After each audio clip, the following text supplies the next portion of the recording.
Bonjour, pour ce nouveau café, nous recevons deux collègues, historiens et historiens de l'art, ou historiennes de l'art plus exactement. Bonjour Kevin Troc. Bonjour Marc. Bonjour Éléonore et Rufos. Bonjour Marc. Bienvenue parmi nous.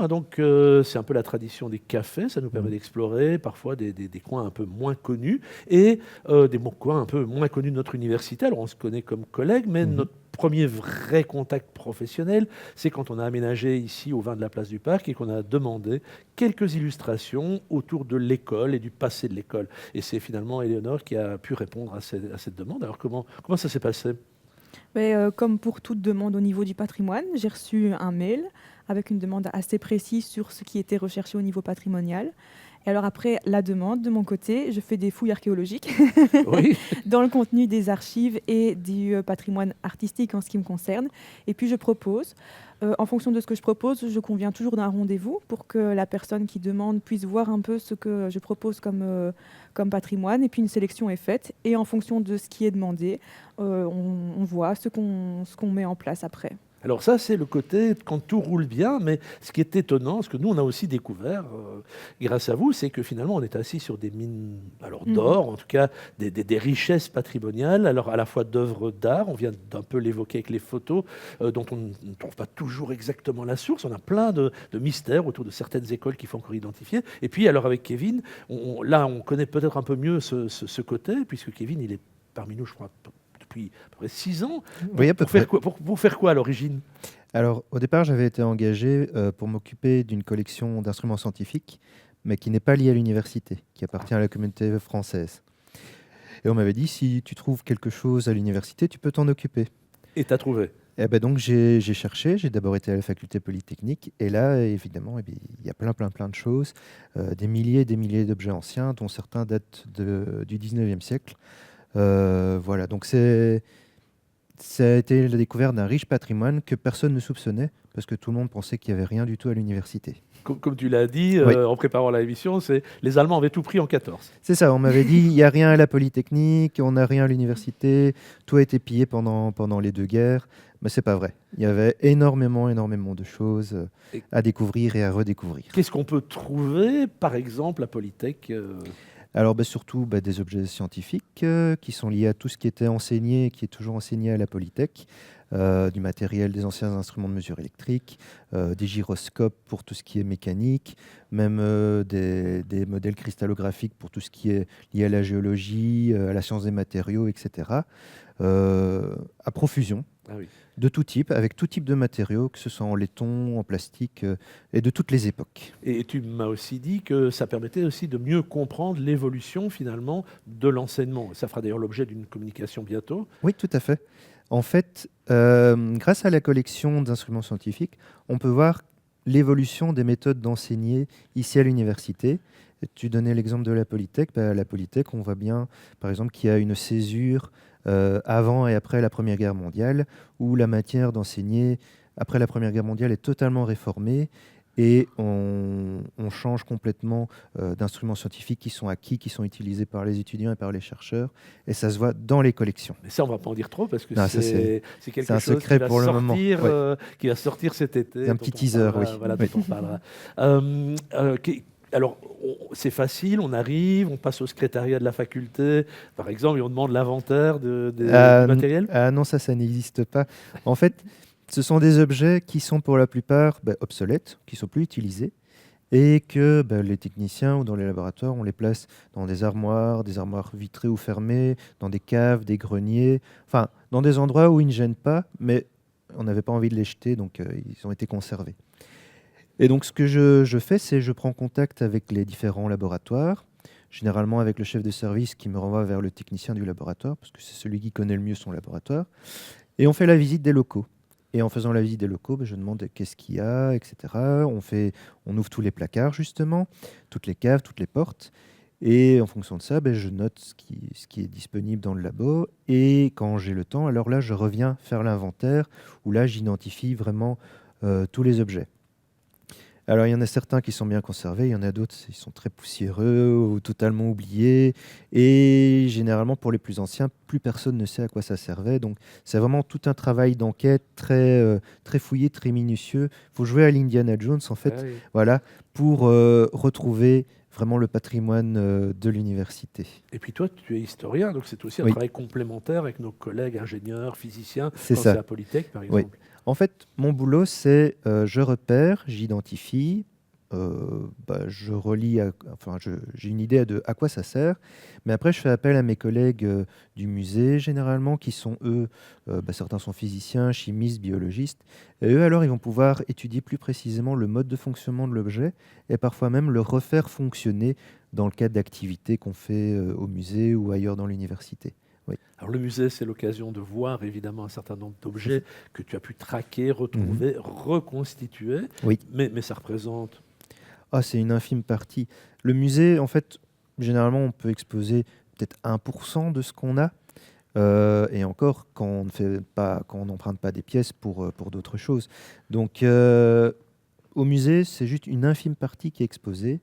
Le reste, bah, c'est encore à mettre en valeur. Récemment, on a mis en ligne notre catalogue qui s'appelle Collective Access, auquel on peut accéder sur le site internet du musée. Et alors là, pour le moment, il n'y a que les objets scientifiques. Il y en a un peu plus de 2000 qui sont inventoriés sur les 4000 repérés, et peut-être qu'il y en a encore plus en fonction des recherches que je ferai à l'université. Mais à terme, il y aura toutes les autres collections de l'université, que ce soit l'iconographie, les archives, etc. Tout sera dessus. Tout ce qui n'est pas livre, en fait, sera sur ce catalogue, et ça permettra alors de montrer au public qui n'a pas l'occasion de venir au musée ou que de toute façon, ça ne sera jamais exposé au musée, de découvrir toute la richesse qu'on a. Et ce qui est fascinant, c'est qu'on continue à faire des découvertes, parfois Oui, derrière une porte, c'est ça. lors d'un déménagement. Les déménagements, c'est peut-être la source finalement qui Oui, permet de sortir les vieilleries qui ont de la valeur. c'est ça, c'est ça. Je vais te donner une anecdote, par exemple, au boulevard Dolé, donc dans les locaux de la Polytech. euh, la faculté d'architecture s'y installe, donc il faut vider des locaux. Et c'est à cette occasion que j'ai été voir un des locaux occupés par le génie électrique. Et dedans, il y avait des objets anciens, mais surtout un qui était en pièces détachées, tu vois, un gros cylindre, une planche avec un genre de gouvernail, bref, Mhm. très intrigant. Et avec mon collègue, on prend le cylindre, on le pose sur le gouvernail, on voit que ça va ensemble. Donc on se dit, c'est des beaux objets, ça date, c'est tout, tu vois, c'est tout en bois, en laiton, en verre, Ah c'est oui. très joli. Donc on dit, on va le garder, on verra à quoi ça peut correspondre. Donc mon collègue technicien fait des recherches, il me demande, tiens, c'est intriguant. Donc moi j'identifie l'objet qui s'appelle en fait un résonateur d'Houdin, qui était une machine utilisée pour faire fonctionner des tubes électriques, électroniques à distance, comme les tubes néons, ça les fait clignoter à distance. Donc c'est un gros générateur électrique. Mhm. On voit sur Internet à quoi ça correspond en vrai, donc on se dit, ah c'est super, mon collègue veut le restaurer. Très bien. Sauf que sur cet objet, il nous manquait une boîte. Ah. Mais comme je fais des audits dans les différents services, la boîte, je la retrouve Ailleurs. ailleurs. Et donc là, c'est super parce qu'on a quasiment toutes les pièces. Donc mon collègue technicien le restaure, il refait les pièces manquantes, il recolle tout, si tu veux, il ressoude tout plutôt. Ouais. Ça lui prend 4 ans. Ouh. Et comme c'est un instrument très très rare, on se dit, pour l'expo électrique qu'on fait au musée, on va l'exposer. C'était son challenge. En 4 ans, il a tout restauré, il est quasiment comme neuf, il est exposé pour le moment au Mumons. Et quand on a fini l'expo, on le sort et on voit s'il fonctionne toujours, parce qu'on n'a pas eu le temps de le faire fonctionner, de le tester avant. Vraiment un très bel objet, totalement reconstitué. Mhm. Et en plus, on a pu retracer son histoire au sein de la faculté polytechnique, parce qu'on sait qu'il avait été acquis justement pour faire fonctionner des tubes électroniques à distance dans un ancien inventaire du matériel de l'école des mines. On sait dans quelle pièce il était, justement entouré de plein de tubes, donc on sait à quoi il servait. Et là, il y a un mois, on retrouve une plaque de verre où on le voit en train d'être utilisé justement avec un tube à l'école des mines aux alentours de 1905-1906. Donc vraiment un objet qui a une histoire très très riche et qui est un fleuron de la collection maintenant, alors que c'était complètement une ruine quand on l'a retrouvé. Donc ça veut dire que pour les curieux, s'ils voient Oui. la vidéo, ils viennent au Mumons et Ils viennent au verront Mumons, ils verront l'objet cet objet. et on voit pas qu'il a été restauré, il est vraiment comme neuf. Formidable. Alors, à côté des objets d'enseignement ou de laboratoire, hein, on est aussi surpris de se dire qu'il y a des œuvres d'art dans nos locaux. Tout à Alors, fait. pas forcément encore de Picasso, mais on Non, découvre... j'aimerais bien. Oui, oui, je pense que tout le monde aimerait bien. Ah oui. Mais qu'est-ce qu'on peut trouver comme œuvres d'art dans nos locaux qui sont peut-être parfois surprenants? Et peut-être parfois, ce qui est surprenant, c'est comment on les découvre. Mais on a un peu de tout en fait. On a des vitraux, Dans ton de la cas. sculpture, Ouais. de la peinture. Alors ce qui est marrant, c'est que comme ils sont là depuis toujours, on ne les voit plus. Quand on Mhm. rentre dans le hall de Warroquet, on a un magnifique vitrail d'Antocart, signé de la main de Colpart aussi parce qu'ils travaillaient à deux. D'accord. L'un faisait les dessins, l'autre faisait la réalisation en verre. Et on ne le voit plus en fait. Tous les gens qui travaillent là ou traversent le couloir tous les jours ne voient plus les œuvres d'art. Et moi, mon travail, c'est de valoriser ce patrimoine qui est oublié aujourd'hui. Alors, il y a celui qui est visible, donc dans les halls, les couloirs, mais il y a aussi celui qui est invisible, Ah oui. donc dans les greniers, les caves, les bureaux aussi, et pour lequel, comme Kevin, il n'y a jamais eu d'inventaire. Et donc, toi aussi, tu te faufiles, peut-être plus aisément que Kevin, mais tu te faufiles dans les greniers pour retrouver, et tu arrives à trouver des choses. Oui, c'est ça. Alors, comme Kevin, comme il n'y a jamais eu d'inventaire pour tout ce patrimoine, on fait des audits, donc c'est-à-dire qu'on va dans chaque implantation Ah de oui. l'université de Mons et on fait tous les locaux de la cave au grenier. J'irai même les toilettes pour rigoler, mais Oui. vraiment absolument tous les locaux parce qu'on n'est jamais à l'abri d'une petite découverte. Par exemple, quand j'ai fait l'audit de la faculté d'architecture à la rue d'Avray, on m'avait dit dans ce grenier, non, il n'y a absolument rien. Je le sais. Je dis, mais je vais quand même aller voir, on ne sait jamais. Et en fait, il y avait des tours de piste d'archives.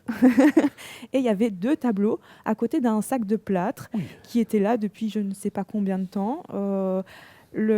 Pour l'anecdote, le secrétaire m'a dit, a dit à ma collègue, oui, je suis sûre, c'est elle qui les a mis là, alors que non, pas du tout. Oui, on ne te croyait pas du tout. On Non. ne croyait pas Ah que oui. c'était là. Et en fait, ici, pour le moment, elles ont été rapatriées à la bibliothèque centrale où on conserve le patrimoine.